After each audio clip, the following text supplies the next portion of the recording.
Now, let us begin with the modern period of, I guess we could start with 1956 for our generation. This was the beginning of the rise of Dr. Martin Luther King. Dr. King decided that in Montgomery, Alabama, black people had to pay the same prices on the buses as did white people, but we had to sit in the back. And we could only sit in the back if every available seat was taken by a white person. If a white person was standing, a black person could not sit. So Dr. King and his associates got together and said, "This is inhuman. We will boycott your bus system." Now understand what a boycott is. A boycott is a passive act. It is the most passive political act that anyone can commit, a boycott. Because what the boycott was doing was simply saying, we will not ride your buses. No sort of antagonism. He was not even verbally violent. He was peaceful. Dr. King's policy was that nonviolence would achieve the gains for black people in the United States. His major assumption was that if you are nonviolent, if you suffer, your opponent will see your suffering and will be moved to change his heart. That's very good. He only made one fallacious assumption. In order for nonviolence to work, your opponent must have a conscience. The United States has none. Has none.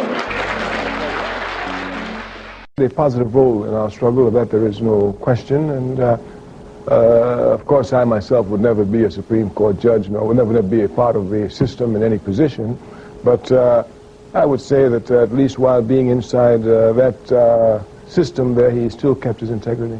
I, William Jefferson Clinton, do solemnly The swear. American capitalist system, as a backward system, has a way of presenting history as if history is made by one man, one great man, one great woman.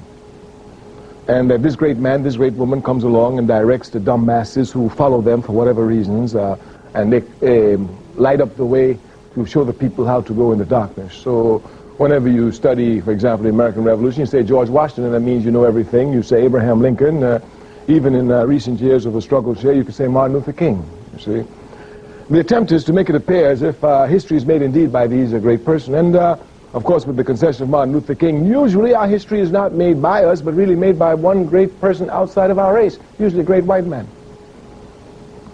Thus, in the Civil War, we did absolutely nothing. It was Abraham Lincoln. As a matter of fact, recently, some lot of garbage is written in books by people who call themselves historians, making it appear as if we have to thank Lyndon Baines Johnson for the advancement because he signed the Civil Rights Bill.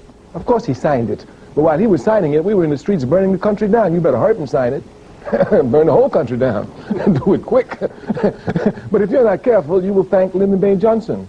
That's, of course, Clinton. You know, after all, born in Arkansas, people are indeed limited by their ideologies. And he is born in Arkansas, and he's raised there, you know, and we all know Arkansas. We know Arkansas very well. We know it's a racist culture to the bone. So he comes as a knight in white shining armor. He thinks that he too will come like an Abraham Lincoln, and you know, Lyndon Baines Johnson, after all, he too was from the South, and and maybe in a Carter, you know, but our people cannot depend upon any one man, not even Malcolm X. Our people can depend only upon the masses of our people properly organized in a determined, uncompromising, relentless struggle against the enemy. This is the only thing that gives us victory. So in the very first instance, I have to be against all this nonsense as if Bill Clinton is going to do so much for us. One, Clinton himself makes errors, great errors, political errors. For instance, he thinks that people voted for him and not against Bush. This is a great error. This is a great error. It's a great error. I've seen it happen many, many, many times politically, that people get caught up in a certain movement and not understanding the times of the movement. If they are representing that movement, they think they are the movement. Clinton doesn't understand anything at all about history. He's going to make abominable errors.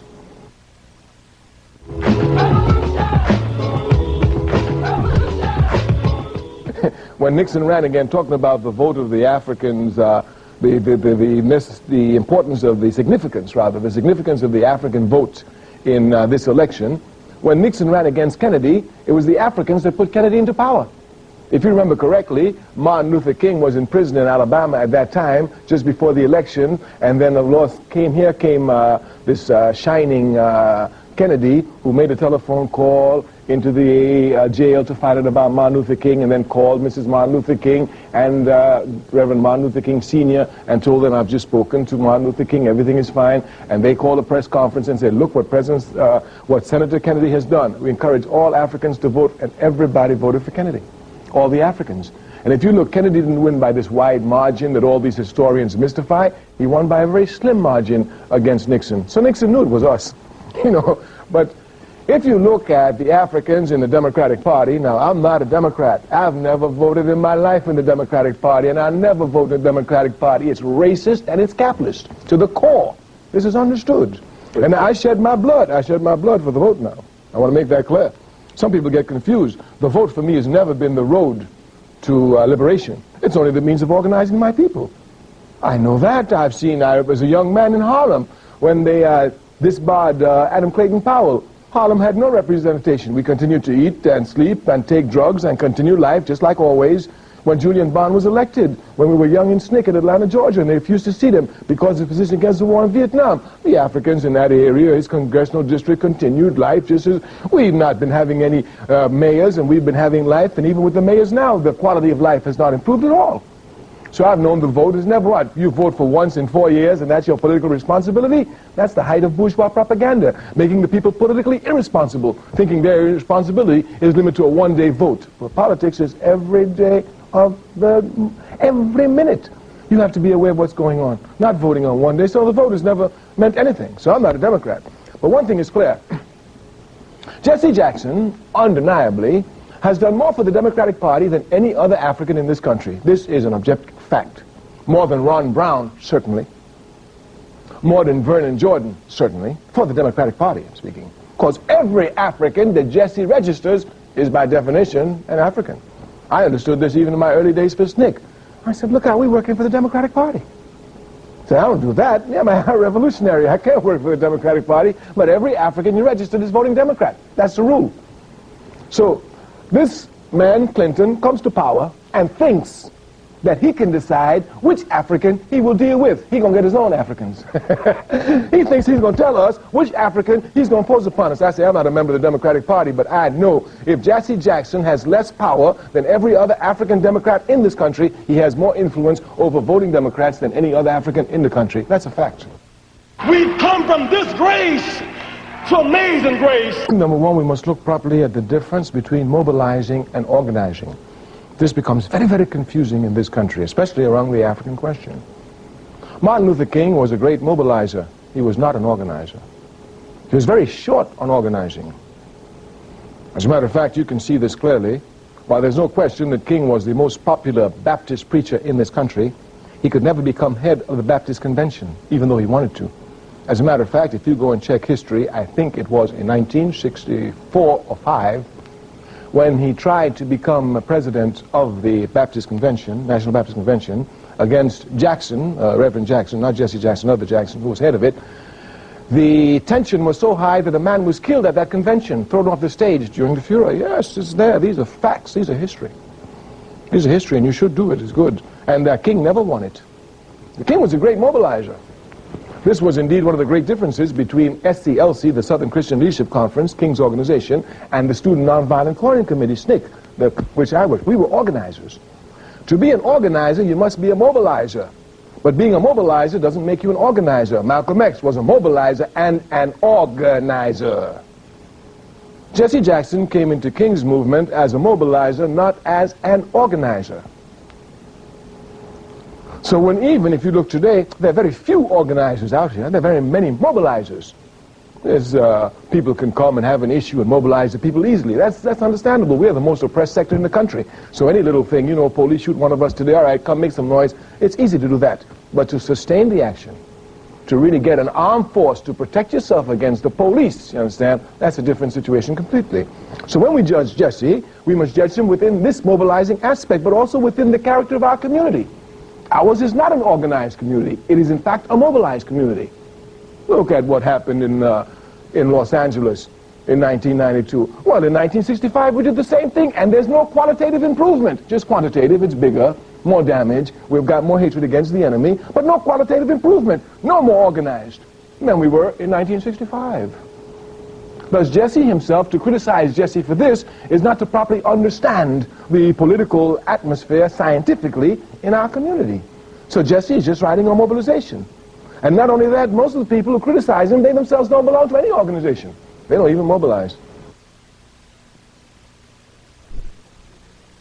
Histories are ideologies, unless we break through them, like Fidel Castro, a member of the aristocracy, breaks through it, fights for the masses, divides up his father's farm, first farm to be divided among the masses. So unless you crash through it, you're obviously a prisoner of it.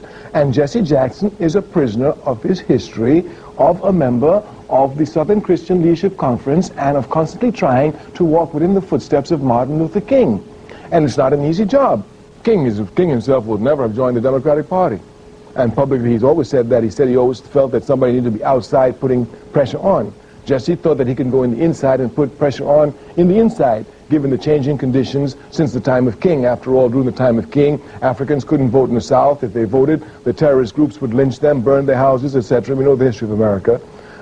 So now the situation has changed. Africans are voting, so Jesse says, okay, the situation is not like there was with Dr. King. At Dr. King's time, he was right, but now since they're inside, we have a pressure which we can go inside and put the pressure on. So now, whether you accept Jesse's thesis and strategy or not, at least you can see some political logics to it. Now, the role he plays in there, that's where the problem comes. He's in a new ball game, that is, a political party. He's not in the streets making demonstrations, but he brings the same street character into the political arena, the Democratic Party. So now his problem is to how to use this character to try and benefit some gains for the people. So if these gains are just for the minute, some baseball people here getting some franchise or some individual advancement as a result of mass struggle, at least he understands this from his background. That is his earlier struggle. This is the way it was. So now perhaps he's hoping to open up the arena as it goes. My major criticism against Jesse Jackson is a political criticism. I'm a revolutionary, and in a revolution there's no sentiment at all. So when people are criticized, it must be their political actions. My major criticism against him is that his lack of organizing at least the Africans inside the Democratic Party. If at least he would organize those Africans inside the Democratic Party, put his energies to it, but he refuses because of the contradictions that he has inside of there. He has less power than any of the other Africans. He has less power in the Democratic Party than David Dinkins, because David Dinkins is a mayor. He has less power even than Andrew Young inside the Democratic Party. He has no power inside the Democratic Party. He has influence among the Africans who vote there, and this influence, because he speaks for their aspirations, is what he uses as a bargaining weapon. It's the same process of the 60s. That's all I'm saying. So he has not changed his strategy, and those who are attacking him, they have not changed their strategy. So what they're attacking is the person of Jesse. So they think Jesse is playing the role incorrectly. If they were in that role, they would not do it this way. They wouldn't do it that way. But I'm condemning the whole role. That's what I'm saying. I'm saying that he must stop mobilizing and start organizing, because power is the organized masses. That's the only way you get power, not from a television camera. Some of these reform leaders think that political power grows out of a television lens camera, and the more cameras they got, the more power they get, you know. But power comes from the organized masses. Fidel Castro was a great man,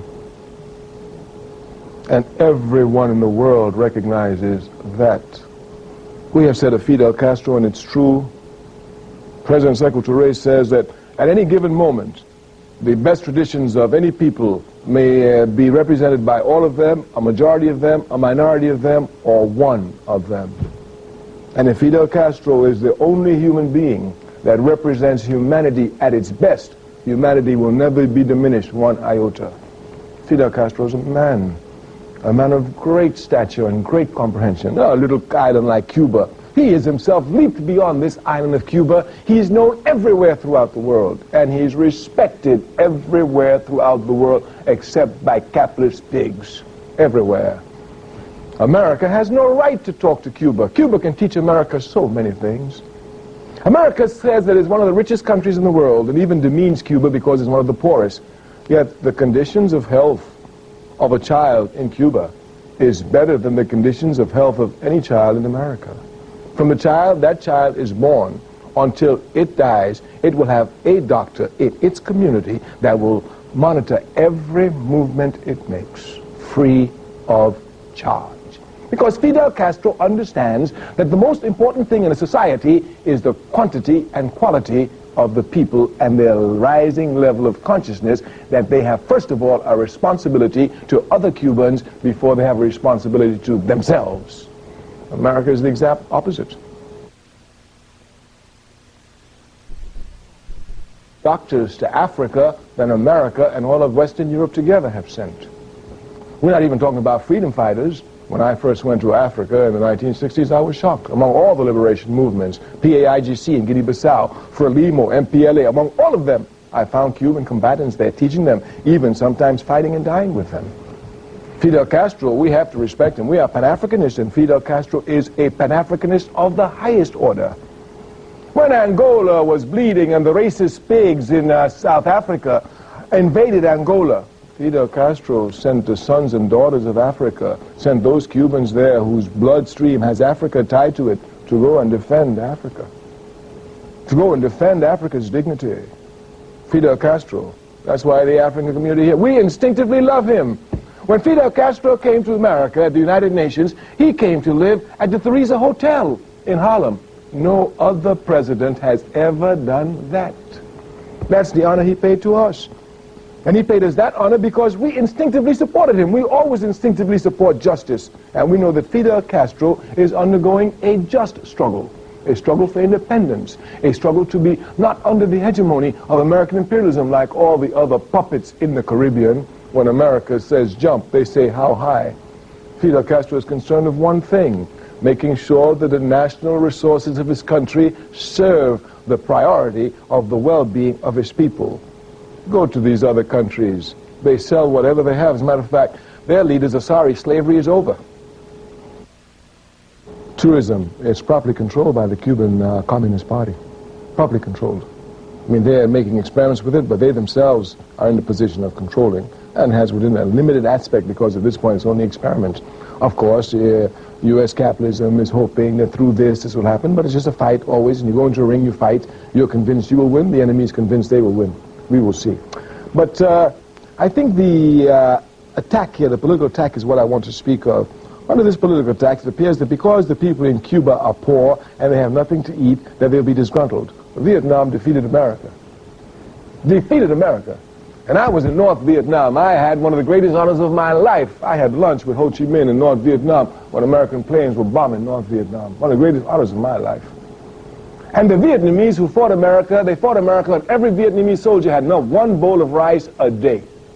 That was their ration. And they whooped America. What does not having food have to do with a fight when you're down? Matter of fact, the poorer you are, the more determined you are in the struggle. So if America keeps thinking that because now the Cubans will only have one bowl of rice, the Vietnamese defeated them on one bowl of rice. The Cubans defeat them on half a bowl.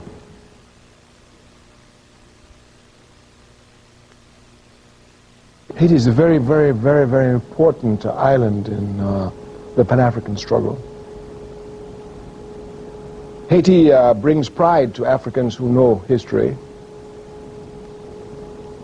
In 1803, Haiti was the most democratic country in the world. It was the only country in the world that did not allow slavery on its borders. The only country in the world in 1803. Once you properly understand this history, because you know these capitalist pigs have such a way of making it appear as if we've never done anything as Africans. We don't know democracy. We don't know democracy. In 1803, Africans gave the freest world, the freest nation to the entire world. The only country in the world that did not allow slavery was Haiti. And not only did not allow it, but the only country in the world that put its natural resources towards fighting against any oppression was Haiti. Simon Bolivar, who liberated South America, anyone who knows the history knows it was Haiti that gave him the money, outfitted him with ships to start the struggle. And the Haitians demanded only one thing of Bolivar. When you free Venezuela, when you free Colombia, when you free Argentina, when you free Peru, free the slaves. The only condition of which they required of Simon Bolivar. This is history. You can't hide the truth, and if you know your history, you look for history, you will find it. You can imagine the threat that Haiti imposed upon America since 1803. There was nothing that American imperialism, one other thing I must tell you, from this period, 1803, Haiti fought every major European power, the Americans, the French, the Spanish, the Germans, the Portuguese, all of them, trying to bring Haiti down, and not one of them could make Haiti renege on her democratic principles. On that country, there would never be on that territory a slave. Every man, every woman was free. You just make it to Haiti and you're free, no slavery. Everywhere else there was slavery, everywhere else. In the great America, they were, let's not talk about that. So anyway, you could imagine the threat that Haiti posed. American imperialism, all of its life, had only one objective, to bring those slaves back onto the plantation. There was only one objective, bring those slaves back to the plantation. And America, France, all of them could not bring Haiti back to the plantation. Even after slavery was made illegal throughout the Western Hemisphere and was even abandoned and emancipation proclamations were read everywhere, Haiti continued to be the guiding inspiration for Africans throughout the Western Hemisphere. It was not until 1915 that American imperialism could put the heels of the Marines on Haiti, install Papa Doc, a scum of our race, one who would bow down to the wishes of imperialism and rape his people without the slightest mercy. And since then, that's where Haiti has been, and that's where it is to this day. And it's certainly not Bill Clinton who's going to liberate it, just the masses of Africans. The organization that the Honorable Marcus Garvey foresaw for us in the Universal Negro Improvement Association will be a reality. If you look everywhere, you will see the conditions being stacked properly for Africans to begin organization. And if you look at our struggle, one thing about our struggle, one of its characteristics, while spontaneous, is that it spreads like wildfire. I mean, when you look at our struggle, it shocks you. You know, like a sit-in movement starts in, or even go back before that. A Montgomery bus boycott starts in 1954, right, in Alabama. Do you know within 6 months there's a nonviolent bus boycott in South Africa, Azania, led by Chief Lefuli of the African National Congress? And just to show you how fast it spreads. 3 sit-in students get arrested February 1st in Greensboro, North Carolina. By the end of February, 3,000 students will be arrested. When we start something, we are so oppressed that once the light is seen, everybody reacts. Look at the independence movement in Africa. In 1957, Kwame Nkrumah led the way with the independence of Ghana. They laughed. He was different from the others. By 1960, 2/3 of Africa would be independent. It would sweep the Caribbean. Within 6 years, by 1966, practically all territories of Africans would be liberated except the stubborn ones like Azania, South Africa, Namibia in the past, the Portuguese ones where they were defeated and where they will be defeated, etc., etc. If you look at rebellions in this country, even just recently, in 1965, the first one started in Watts. By 1968, 300 cities would burn in this country under the torch of angry Africans. We have, in our character of struggle, not only is it spontaneous, but once it starts, it spreads like wildfire. And we have all the conditions and all the milieu prepared now for organization. Once we begin to organize, it will spread like wildfire. The enemy encourages that. So, for example, if we would look at the situation of Africans in America, if we don't look at the enemy, we'll say, well, look at them, you know, they're so dirty, they're on drug addicts, they're just killing each other, you know. For example, brother told me, you know, oh, trouble with us is that we're just killing each other. I said, where? He said, in Chicago. I said, where else? In Los Angeles. And where else? And in New York. I said, and where else? And in Florida. And where else? And in Philadelphia. I said, and where else? He said, well, all over America. I said, where else? He said, well, all over America. I said, where else? I said, how about Azania, South Africa? He said, well, yeah, that's true, too. I said, how about Brazil? He said, well, I don't know much about that. I said, well, look down there. Wherever you look, you see us fighting each other. So if you're just looking at us and you're looking at the enemy, you can make no analysis at all. None whatsoever. As a matter of fact, your analysis is completely faulty. It's one-sided. It's just the analysis of the enemy. That it's our fault, not the fault of the enemy. The reason why we're not organized is because of the enemy. Capitalism. Racist capitalism. It understands that once the African masses are organized, it is finished. Simply because if you look at, and I'm not saying this just because I'm rhetoric, it's historical fact. If you look at the African masses, you will see we struggle all the time, even if spontaneously. You understand? When you think we're finished, Jack, out of nowhere we'll come up. We've burnt this country from plantations to cities. You understand? So this is no struggle to play with. These people are serious, but their struggle has never been an organized struggle, only a spontaneous struggle. And the enemy knows that since we must struggle, we will struggle, he must do everything to keep the struggle at least a spontaneous struggle. Do you know what will happen when we are organized and we rise up in Los Angeles as we did in April with organization? I mean, when you think about it, that wasn't even planned. You know, they just, oh man, this is too far, right? They're going too far, let's get them this time. Once again, they just think we just ain't nobody, let's go get them. Everybody's just decided on the spur of the moment. Have you ever heard of the people deciding to revolt against a major power in the world on the spur of the moment? You better not play with these people, because when they organize, they'll take it hands down. So the lack of organization is the enemy. Thus all these games that are playing in Africa is nothing but the same petty bourgeois elements making believe they're fighting against each other to fool the people, to let them think that there's some progress coming. But it's getting harder to fool the people today because consciousness rises all the time, and the people's consciousness is rising. All that is happening now in Africa is only the preparation of the ground for a unified Africa. We are revolutionaries, and if we're not revolutionaries, we understand the process of history. There is no example of human advancement which has been made anywhere in the world without the shedding of blood. None. Even Martin Luther King, with all of his nonviolence, had to shed his blood in order to advance the cause. Thus the statement is clear, must be properly understood. There is no advancement of human progress anywhere in the world without the shedding of blood. So when blood is being shed, we don't get upset. We just want to know, what purpose is it being shed for? That's what we're concerned with. Capitalism has an idea of making it appear as if Africans are incapable of ruling themselves, from Liberia to Somalia. But those of us who understand what is going on there tell all of them, the blood that is being spilt in Liberia, the blood that is being spilt in Somalia is only going to cement a unified socialist Africa. That's clear. So all of these attempts are failing. You can see it clearly here in America. In 1965, when our brothers and sisters rose up in Watts, Africans had no political visibility in this country at all. I mean, in 1965, when we rose up in Watts, a racist pig, Yorty, was mayor. In 1992, Tom Bradley was mayor, an African. From 1965 to 1992, great reforms were in America, undeniably so. In 1965, we had no mayors to speak of. In 1992, we have over 320 mayors throughout this country. And they're mayors of the biggest cities in this country: New York, Newark, Washington, Philadelphia, Birmingham, Los Angeles, etc., etc., etc. So it is clear here. But all of these changes have had no effect on the quality of life of the masses of our people. On the contrary, the conditions are worse. What it does is that after you wage a mass rebellion in Watts, since it is, of course, spontaneous, but it inflicts heavy damages upon the enemy in every level, especially on the international political level. Well, the enemy's job is to make sure this rebellion doesn't occur again. They're not concerned about changing the conditions of life of the people. So what they want to do is to bring individuals who they put in position, like a Tom Bradley, and the masses is to assume that because Tom Bradley is there, everything is cool. Everything will change.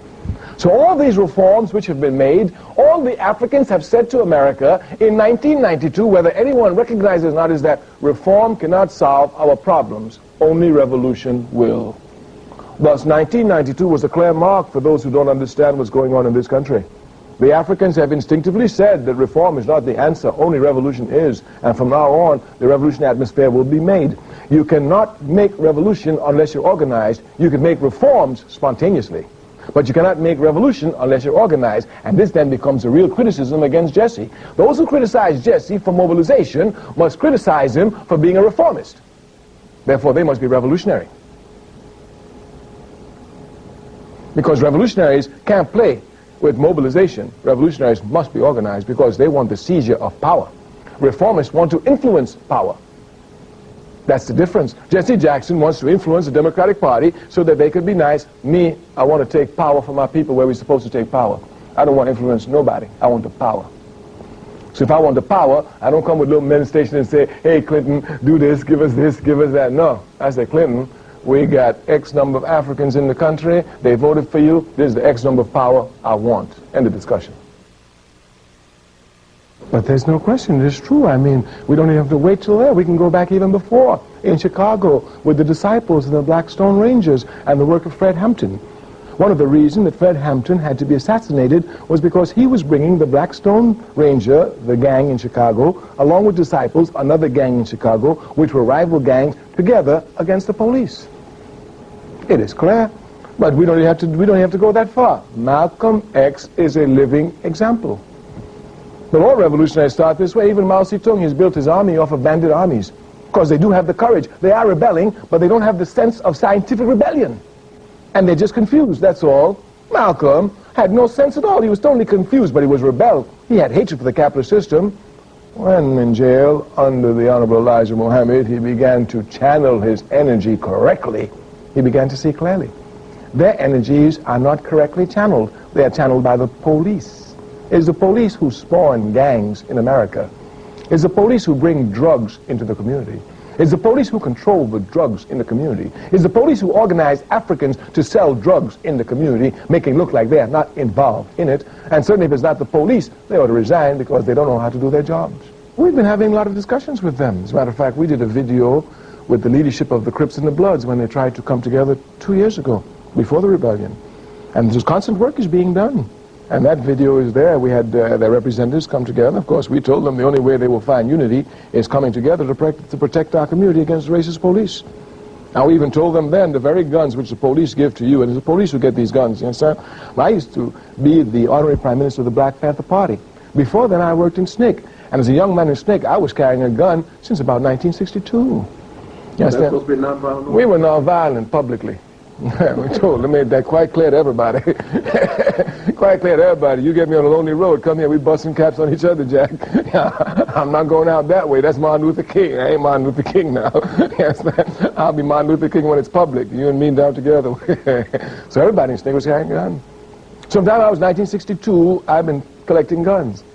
When the Lowndes County Freedom Organization, the first Black Panther in this country, Black Panther Party in this country, had its election, we had to have guns. I was the one who was selected by SNCC to go to all the major cities to get young brothers and sisters with guns to come there. So I've been knowing what kinds of guns we can get in the African community. I mean, when I became prime minister, honorary prime minister of the Black Panther Party, my job was to control precisely the two field marshals, the East Wing and the West Wing. They were the ones who had the guns. As a matter of fact, I've always understood instinctively in any organization, you must be where the guns are, because that's where the power is. That's why Elridge Cleaver and Bobby Seale and Hillard could talk all their nonsense. They couldn't touch me because I was sitting on the guns. I was sitting on the guns.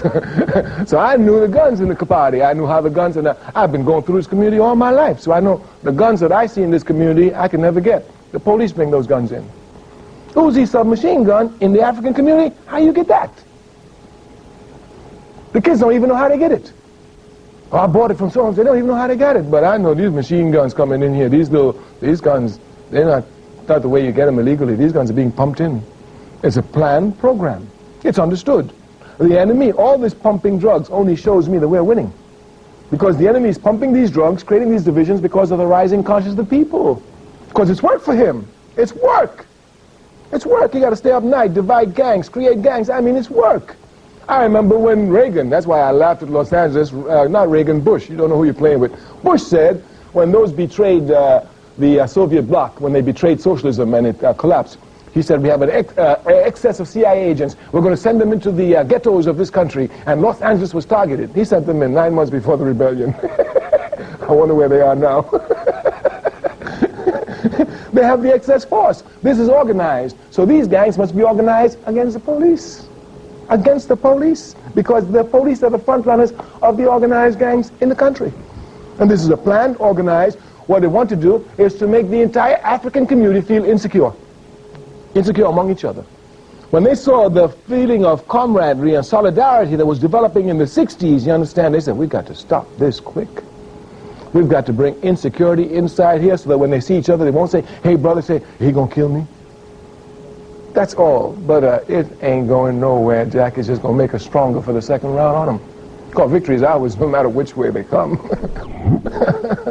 The emergence of Malcolm X is because this came from the youth themselves. Those young kids in the conditions, looking for the truth of the situation, finding that they found Malcolm X. Martin Luther King was pushed on them, but they found Malcolm X. Once the enemy saw that they found Malcolm X, you understand, they thought they would now jump on Malcolm X and try and twist it, make it a fad, as in everything else. But the rising conscience of the people will not allow it. They'll make it a fad, but even while making it a fad, you hear every step of the way struggles against it. The resistance against it has never been like any other fad. Everywhere you go, people are opposing it. This is Malcolm, is this. Get Malcolm. Even when they see people on the streets, hey, brother, you wearing that X, you know who Malcolm is? You better know who Malcolm is. Yes. So the dialectical struggle inside our community, which is not picked up on the television camera, is what people are not seeing. Oh, you know, he wearing an X, he don't even know what it's for. You know, that's what they be saying to any. Me and you sitting in the train, we know Malcolm. A brother walk on the train with X. And I said, we don't know the brother. Yeah, man, you know what the trouble is? Everybody wearing this X. Don't nobody know who Malcolm is. Malcolm was a down brother, you understand, before he go. So all those who wearing the X must know that Malcolm, you understand? So it's going to push more and more, and since we're having the milieu for proper organization, once that organization probably sets in, all that they're playing with is going to go against them. They're playing with it. I want to make that clear. They are playing with it, but they will not be able to play with it because the resistance, the awareness is such today that they themselves buried it, and since they couldn't keep it from being buried, they think they would co-opt it, but they will not be able to do it because it came from the determination of the youth themselves struggling for the truth. Now, I will never say that progress is being made. If you stick a knife in my back 9 inches and pull it out 6 inches, there's no progress. You pull it all the way out, that's not progress. The progress is healing the wound that the blow made. And they haven't even begun to pull the knife out, much less try and heal the wound. They won't even admit the knife is there. All I want them to do is to read Malcolm X himself. Not what people said about Malcolm X, just read Malcolm himself. And if they can't read, until they learn to read, listen to him. Because he's on records, he's on tapes. Just listen to Malcolm themselves. That's all they have to do. And the most important thing they must know about Malcolm X is that Malcolm X came from the depths and transformed himself to the heights. He came from the lowest depths to the highest heights. He was a criminal, he was a pimp. He was willing to sell African women, and he transformed himself to a man willing to give his life for a woman.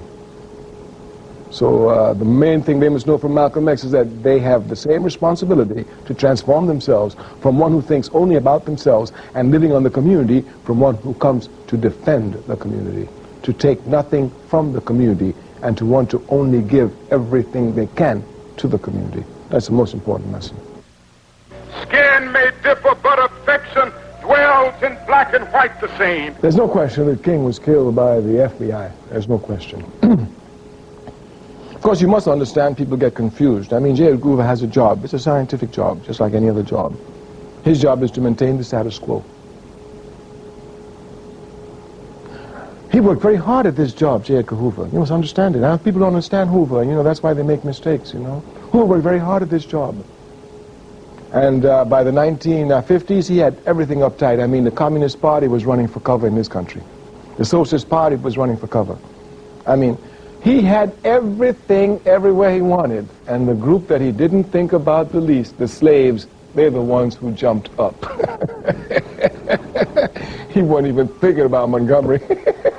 He didn't even have Rosa Parks' telephone line bugged. And she jumped up on him. And when she sat down, every African in this country stood up on their feet.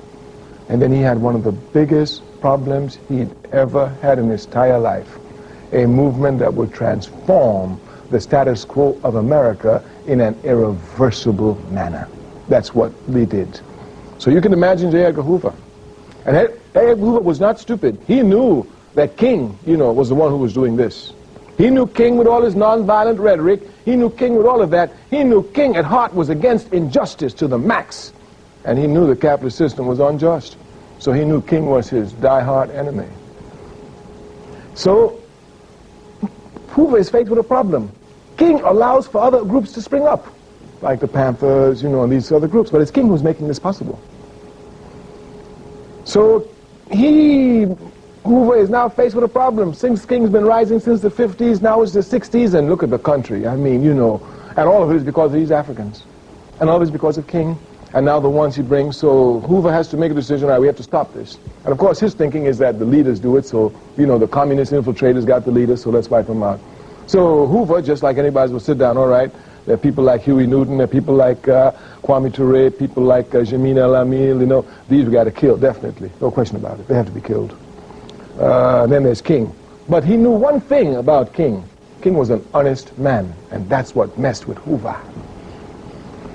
Because Hoover would have done everything possible to corrupt King. But King could not be corrupted materially. That's what messed with him. Because King was a preacher. Could you imagine a preacher in the South not liking Cadillacs? You know you had to kill King then. Now, I understand very clearly all the dialectics involved. People get confused in history. But the Student Nonviolent Coordinating Committee was the first of the human rights organizations in this country to make its position against the war in Vietnam. Martin Luther King was not the first. We were. At that time, I was the chairperson of SNCC. I understood instinctively that unless King made a position against the war in Vietnam, we would be isolated. So SNCC had two tasks. One was to rapidly spread this anti-Vietnam sentiment among the masses of our people rapidly and give it a political channel. And two, put moral, non-violent, unremitting pressure on King to take a position on Vietnam. As I have walked among the desperate, rejected, and angry young men, I have told them that Molotov cocktails and rifles would not solve their problems. I have tried to offer them my deepest compassion while maintaining my conviction that social change comes most meaningfully through nonviolent action. But they ask, and rightly so, what about Vietnam? They ask if our own nation wasn't using massive doses of violence to solve its problems, to bring about the changes it wanted.